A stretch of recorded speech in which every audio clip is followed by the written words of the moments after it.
집중 분석 이슈타임 시간입니다. YG경제연구소 차영주 소장과 함께 연일 오르고 있는 우리 증시에 대해서 이야기 나눠보도록 하겠습니다. 안녕하십니까? 안녕하십니까? 자, 먼저 오늘 이슈와 관련한 뉴스부터 화면으로 만나보시겠습니다. 자, 뉴스원 기사인데요. 연고점 랠리 코스피 2,500 향해 달릴까 2,400 돌파 무난 대세라는 제목입니다. 코스피 지수가 5거래일 연속 연고점 행진을 이어가며 2,400선 돌파를 눈앞에 뒀다. 코로나19 사태로 국내외 실물 경제가 크게 악화됐지만 국내 증시는 폭락장 이후 V자 급반등에 성공했다. 풍부한 유동성, 특히 동학 개미운동으로 불리는 개인 투자자들의 주식 매수 열풍이 견인차 역할을 했다. 어느덧 코스피는 2,300선을 넘어선 지 나흘 만에 2,400선을 바라보고 있다라는 내용입니다. 자, 코스피가 6거래일 연속 상승, 5거래일 연속 연고점 행진을 이어갔는데요. 코스닥은 무려 11거래일 연속 상승한 그런 상황이고요. 일부 조정 가능성도 거론되고 있는 상황입니다만 지수 방향성에 대해서는 여전히 아직까지는 우상향 전망이 더 많은 것 같습니다. 자, 이런 상황에서 우리 증시 현재 상황을 좀 더 꼼꼼히 살펴보겠습니다. 자, 최근에 보면은 주가 상승세가 상당히 거침없이 나타나고 있습니다. 그런데 보면은 모든 종목이 고르게 다 같이 오르는 것이 아니라 좀 약간 순환매, 빠른 순환매가 도는 그런 그렇죠. 모습인 것 같거든요. 그 상황을 좀 설명해 주실까요? 예, 말씀하셨다시피 지금 지수가 올라가면 모두가 다 행복한 그런 상황이다라고 말씀을 드려야 되는데 솔직히 말씀드리면 그렇지 못하죠. 특히 삼성전자를 필두로 해서 동학개미운동 초반에 들어가셨던 분들 입장에서 본다라면 물론 수익이 났습니다만 상대적인 수익이 좀 상대적으로 저조하다 보니까 이거 조금 지수는 올라가는데 지금 나는 뭐 하고 있는 거냐 이런 생각이 들 수도 있습니다. 현재 지금 말씀하셨다시피 코스피나 코스닥 같은 경우 연일 지금 신고가 행진을 계속해 나가고 있는데요. 지난주 그리고 지지난주서부터 불붙기 시작한 이러한 상승 흐름들은 당분간 좀 지속이 될 것이다라는 게 대부분의 전언이다라고 좀 말씀드릴 수 있겠습니다. 하지만 특징이라는 게 지금 말씀드렸다시피 업종별, 종목별 빠른 순환매가 돌죠.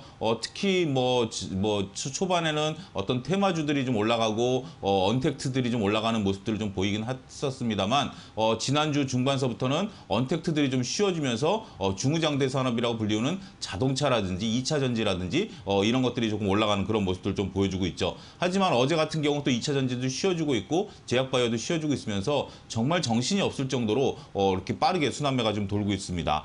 따라서 지금 현재는 지수의 움직임, 물론 지수도 연일 신고가를 갱신해가고 있습니다만 지수보다 종목별 수익률이 굉장히 커지고 있죠. 현대차가 어제 하루에 14% 가까이 올라갈 정도로 지수랑은 상관없이 종목별로 굉장히 큰 흐름들을 보여주고 있습니다. 하지만 최근에는 이런 것들이 좀 압축이 되고 있죠. 어제 한미약품 같은 경우는 6%가 빠졌습니다. 따라서 올라가는 것은 굉장히 강하게 올라갑니다만 조정을 받고 움직이지 않는 것들은 거의 멈춰 있다라는 표현이 맞을 정도로 현재 시장에 있어서는 극심한 종목별, 업종별 차별화가 이루어지고 있다. 이렇게 말씀드릴 수가 있겠습니다. 네, 자 그렇다면은 이제 좀 강세를 보이고 있는 그런 업종, 종목별로 한번 살펴볼 텐데요. 먼저 일단 주식시장이 워낙 좋다 보니까 증권사 이익도 상당히 지금 좋은 것 같아요. 실적도 잘 나오고 있고 그러다 보니까 증권주가 상당히 강세를 보이고 있어요. 사실 증권주가 이렇게 강세를 보이는 게 언제 있었냐 싶을 그렇죠. 정도인데 증권주 이야기를 좀 해주시죠. 예, 주식시장이 강세였을 때 증권주가 이렇게 따라서 올라온 것은 제가 사원 대리 때 시절이고요. 네. 차 과장 이후부터는 그렇게 움직이진 않았습니다. 우리가 2015년, 16년도에도 증시가 좋았죠. 그때는 증권주들이 거의 움직이지는 않았습니다. 네. 그럼에도 불구하고 최근에는 증권주들이 강하게 올라가고 있다라고 좀 말씀드릴 수 있겠습니다. 이 근본적인 이유는 동학개미운동으로 불려지고 있는 개인 투자자들의 대규모 참여로 인해서 아무래도 증권사들이 이익을 내기 위해서는 개인들의 매매가 좀 많아져야 되거든요. 여러분들 요즘 3, 4, 5 모이시면 무슨 얘기합니까? 대부분 다 90% 이상의 주식 얘기를 하실 겁니다. 네. 그만큼 주식 참여자들이 많다 보니까 거래 대금이 늘어났고 거래량이 증가하고 있는 그런 모습들을 보여주고 있다라고 말씀드릴 수 있겠습니다. 그리고 중요한 것은 증권사에서 지금 이익이 나는 부분들이 제가 앞서 사원 대리 시절이라고 좀 농담삼아 말씀드렸는데 그때만 하더라도 오프라인 거래가 없었죠. 온라인 거래가 없었죠. 네. 전부 다 오프라인 거래였기 때문에 결국 주식시장이 좋으면 증권사 이익이 증가했는데 지금 무료 수수료도 많고요. 수수료도 굉장히 할인해주고 거액자산가 같은 경우는 증권사에 얘기하면 또 수수료도 다운시켜주고 하기 때문에 수수료 수입 갖고는 이런 것들을 좀 커버하지 못하고 있습니다. 그렇지만 신용이자 수입이 굉장히 크다라는 점을 거듭 말씀드릴 수 있겠습니다. 지금 여러분들 은행 가서 주택자금대출을 받아도 2% 남짓이실 텐데 증권사의 신용대출은 무려 6%가 넘습니다. 예. 여기에 연체이자까지 하면 12% 정도까지 되는 걸로 저는 알고 있는데 그렇게 되기 때문에 그 예대 마진이 엄청나게 지금 크다라는 거죠. 이러한 것들로 인해서 현재 수입이 급증하고 있다. 이런 것들로 인해서 어제 발표된 증권사의 순이익 구조를 보게 된다면 증권사들이 순이익이 굉장히 급격히 늘어나고 있다고 말씀드릴 수 있겠죠. 하지만 현재 지금 증권사들 일부 대형 증권사들은 오늘도 또 발표가 나왔어요. 삼성증권하고 키움증권도 펀드에 대해서 조금 한 3천억 정도 물렸다.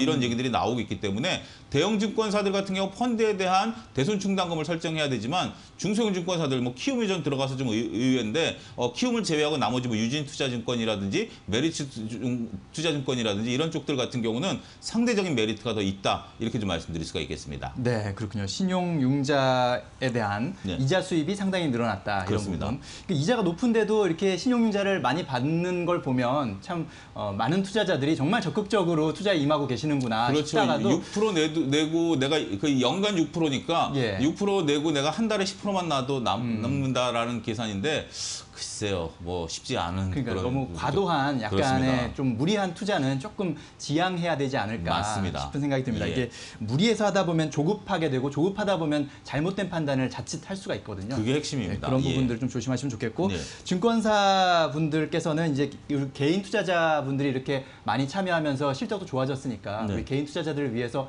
많은 이벤트도 하고 좀 서비스도 더 잘 해주셨으면 그렇습니다. 좋겠다는 생각이 듭니다. 이 분위기 좋을 때 잘 또 이렇게 개인 투자자들을 잘 또 시장에 잘 묶어놔야 계속해서 우리 증시도 발전할 수 있는 거니까요. 맞습니다. 네. 예, 예. 자, 그리고 또 이 증권사의 최근에 가장 핫한 이슈 중에 하나가 역시 뭐 코로나19 백신에 관련된 부분은 그렇습니다. 계속해서 많은 관심이 모아지고 있는데 그중에 SK 바이오사이언스가 또 네. 많은 관심을 받았고 그 관련주 움직임도 좀 정리를 해주실까요? 예, 일단은 지금 시장에 있어서 지금 뭐 SK 사이언스를 좀 제가 구체적인 예를 들었습니다만 네. 실질적으로는 그것뿐만이 아니라 코로나 백신과 관련된 이미 진단키트는 조금 사그라든 것 같습니다. 진단키트는 워낙 많은 지금 업체들이 생산해내다 보니까 우리가 그렇죠 초과 이익을 달성할 수 없다라는 거죠. 진단키트 가격을 더군다나 지금 뭐 정부에서 억제를 하고 있는 상황이고 글로벌 각국이 억제를 하고 있는 상황이지만 백신은 나오면 소위 진짜 대박이다. 네. 이렇게 지금 현재 얘기를 할 수 있겠죠. 따라서 그러한 부분들에 따른 현재 지금 그 SK 디스커버리라든지 SK 케미칼이라든지 이런 것들이 상승한다라고 좀 말씀드릴 수 있겠습니다. 현재 지금 빠른 임상 통과를 좀 시행하고 있을 것으로 보여지고 있는데요. 임상 2상, 3상까지 벌써 진행된 업체들이 꽤 있는 것으로 알려지고 있습니다. 이러한 것들을 통해서 현재 지금 뭐 많은 기대를 하고 있는데 글쎄요. 너무 과도한 기대는 지금으로서는 조금 위험하다. 왜냐하면 우리가 아무리 지금 코로나19가 급하다 하더라도 변종이 좀 많은 게 좀 특징 아니겠습니까? 지금 일본에서 들어오는 것만 하더라도 변종이다. 그전에는 중국에서 들어오는 게 원본이었다라고 한다면 미국에서 우리나라로 유입된 것도 변종이었고 일본에서 유입된 것도 변종이다라는 지금 얘기가 나올 정도로 이런 변종들의 또 백신들이 맞아야 되거든요. 네. 따라서 그러한 부분들을 감안하게 된다면 너무 큰 기대보다는 차분한 대응이 필요한 시점이 아니겠는가 말씀드리도록 하겠습니다. 네. 자, 그리고 최근에 또 하나의 대장주 현대차 얘기를 빼놓을 수가 없어요. 그렇습니다. 그러니까 현대차 주가를 보면은 그럴만하다 생각이 되다가도 네. 어떻게 이럴 수가 있지라는 생각이 맞습니다. 들 정도로 정말 최근에 예. 엄청 강한 모습을 예. 보이고 있거든요. 현대차는 어떻습니까? 제가 타방송에서 출연자분하고 뭐 불과 한 석 달 전에 그런 얘기를 했어요. 그분이 현대차가 올라간다라고 그래서 제가 카카오랑 내기를 합시다라고 했었는데 카카오 올라길래 제가 내심 내기에서 이겼다라고 생각했는데 그게 아니더라고요. 네. 지금 뭐 그분을 보면 만면에 미소를 띄고 계신데 어찌됐든 정말 말씀하신 것처럼 현대차가 과연 올라갈 수 있을 것인가는 불과 3개월 전만 하더라도 시장에서 대표적인 소외주 중에 하나였었죠. 네. 그런데 지금은 시장에서 지금 최근에는 가장 핫한 종목으로 가장 가볍게 움직이는 종목 중에 하나다라고 말씀드릴 수 있겠습니다. 불을 땡긴 건 역시 전기차 부분이었습니다. 물론 어제도 전기차 모델 앞서 이 직전 코너에서도 전기차 모델에 대한 것들을 구체적으로 언급을 하긴 했었습니다만 그러한 것들 이전에 정의선 부회장이 우리가 5년 내에 전기차 부분에서 글로벌 1위를 탈환하겠다. 그게 신호탄이었다라고 말씀드릴 수 있겠습니다. 현대차에서 거듭 말씀드리지만 가장 아킬레스건이 수소만 한다라는 그런 인식이었죠. 하지만 이제는 수소는 어느 정도 궤도에 올라온 상태에서 전기차를 하고 있다라는 부분들이 투자자분들에게 안심을 좀 자아내고 있다라고 좀 말씀드릴 수 있겠습니다. 이와 덧붙여서 최근에 글로벌 판매량이 늘어나고 있다라는 거죠. 현재 지금 코로나19로 인해서 모든 것들이 위축이 될 것이다라고 생각을 했는데 글로벌 판매량이 엄청나게 늘어나고 있다는 것이 현대차에 대한 새로운 관심을 자아내게 했던 그러한 요소다라고 좀 말씀드릴 수 있겠습니다. 따라서 최근에는 이러한 것들이 좀 몰리긴 했는데 글쎄요, 뭐 어제 같은 경우 거래량도 많고 일부 15% 이상 올랐다라는 것이 상승폭이 좀 과한 것은 사실입니다. 어차피 전기차라는 게 당장 모든 것들이 지금 팔리는 것은 아니지 않습니까? 우리나라에서도 지금 테슬라 점유율이 높아진 것은 사실입니다만 전기차가 쉽게 우리 생활에 다가오기까지는 현실적인 부분들이 있다는 것을 감안할 때는 이 또한 또 조심해야 되는 또 영역이 아니겠는가 말씀드릴 수 있겠습니다. 네, 그렇군요. 자, 뭐 여쭤볼 게 많은데 지금 시간이 허락하지 않아서 예. 좀 간단하게 일단 넘어가야 될 것 같습니다. 예. 어쨌든 이렇게 이제 업종별, 종목별 빠른 순환매가 되니까 조금 이제 정신없이 예. 이 개인 투자자 입장에서는 좀 정신없는 그런 장세라고 볼 수 있는데 이런 장세에서는 그러다 보니까 수익을 보기도 좀 쉽지 않을 수 있을 그렇죠. 것 같아요. 예. 개인 투자자들이 참고할 만한 전략을 좀 조언을 해주실까요? 예, 뭐 많은 투자자분들이 오늘은 2차 전지, 오늘은 전기차, 오늘은 뭐 화학 이런 것들이 올라가니까 그걸 다 수익을 누군가 내고 있다라고 생각하시는데 그런 사람은 없습니다. 여러분들 조급해하지 마시고요. 이럴 때 할 수 있는 것은 여러분들의 계좌를 3개 내지 5개로 쪼개십시오. 분산 투자를 하십시오. 그중에서 한 카테고리는 IT, 하나는 전기차, 하나는 2차 전지, 하나는 제약바이오 이런 식으로 하시면 매일매일 수익 나는 업종이 있고 매일매일 조정받는 업종이 있습니다. 따라서 네. 수익이 나는 것은 지금은 장기로 가져간다기보다는 수익이 났을 때 일부 좀 시연을 하고 그 이익을 시연하고 조정을 받을 때 다시 사고 이런 식으로 돌고 돌면서 매매를 한다라면 글쎄요, 뭐 매매를 좀 부추기는 듯한 말씀을 드리는 거긴 합니다만 지금은 그렇게 해서 따라가는 것만이 유일한 수익을 볼 수 있는 것이다. 아니면 차라리 일정 부분 3분의 1은 현금으로 그냥 놔두시고 나머지는 그냥 여러분들이 원하는 업종을 사서 조금 진득하니 조정을 받더라도 갖고 있는 그렇지만 리스크 관리는 항상 대비는 하셔야 되겠습니다만 순환매가 돌 때 조급해지면 앵커께서 말씀하신 것처럼 집니다. 네. 지금 그렇기 때문에 조급해하지 말고 조금 가져가는 것도 하나의 전략이다. 그래서 매매를 하실 수 있는 분들은 초반에 말씀드린 포트폴리오 구성하시고요. 내가 뭐 직장 생활하고 뭐 이러기 때문에 매매를 못 한다라고 한다면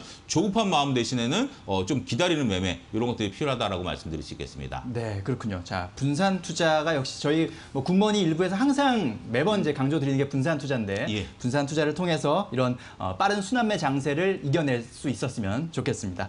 네, 소장님 오늘 말씀 잘 들었습니다. 감사합니다. 감사합니다.